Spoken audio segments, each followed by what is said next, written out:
اللہ اللہ اللہ اشارہ ملتا ہے کہ جو اپنی زبان پہ قابو رکھے گا اور اسے اللہ کی یاد سے تر رکھے گا اس کا دین سلامت رہے گا۔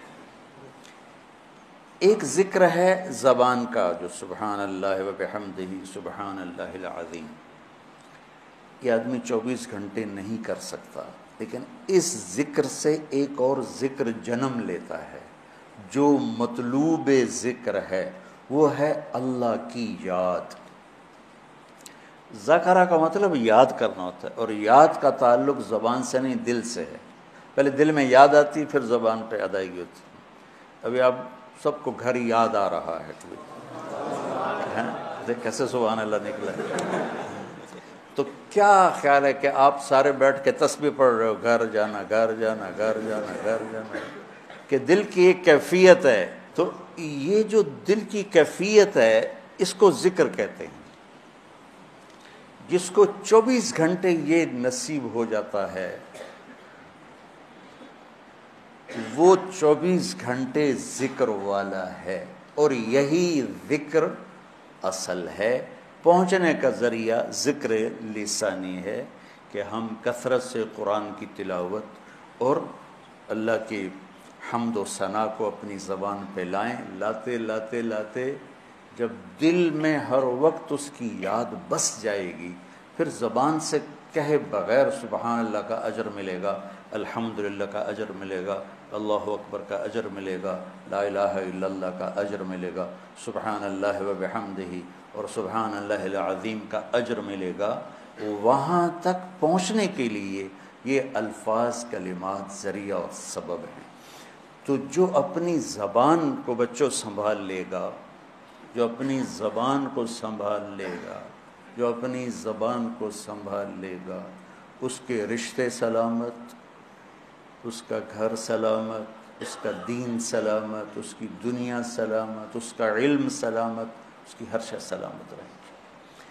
حضرت لقمان علیہ السلام کا فرمان ہے کہ بیٹا میں چپ رہنے پہ کبھی نہیں پچھتایا، میں جب بھی پچھتایا اپنے بول پہ پچھتایا۔ تو آپ سب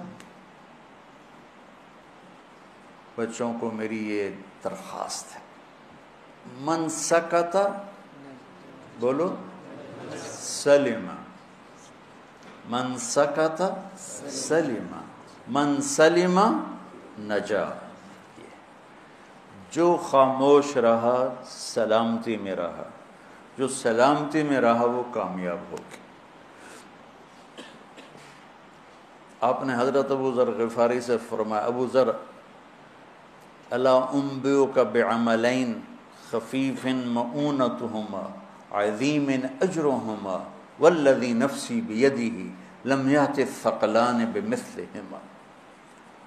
ابو ذر تمہیں دو کام بتاؤں جو کرنے میں آسان اور اجر میں ان کا وزن بے شمار، اور اس ذات کی قسم جس کے قبضے میں میری جان ہے، قیامت کے دن بہت تھوڑے لوگ ہوں گے جو اس کو لے کر آئیں گے۔ کہ یا رسول اللہ کیا؟ کہ ایک زبان اور ایک اچھے اخلاق، ایک چپ رہنا، السکوت۔ آپ نے کہا سکوت، آپ کا سکوت سے مراد یہ نہیں تھا کہ بات ہی نہ کرو، شر میں تمہاری زبان ساکت ہو جائے، اور اچھے اخلاق۔ ابو ذر رضی اللہ عنہ نے اس حدیث کو ایسے پکڑا کہ اس کے ظاہر کو ایسا پکڑا کہ ایک ایک مہینہ گزر جاتا تھا کسی سے بات نہیں کرتا، ایک ایک مہینہ، اتنی احتیاط فرمائی۔ اور پھر اللہ کے نبی نے کہا کہ میرے صحابہ میں 4 آدمی ایسے ہیں جن سے اللہ پیار کرتا ہے، وعلی منہم وعلی منہم وعلی منہم۔ آپ نے 3 دفعہ فرمایا، اور علی ان میں سے ہے، اور علی ان میں سے ہے، اور علی ان میں سے ہے۔ تو کون ہے یا رسول اللہ؟ آپ نے کہا علی، سلمان، ابو ذر اور مقداد۔ تو ابو ذر ایسے اوپر گئے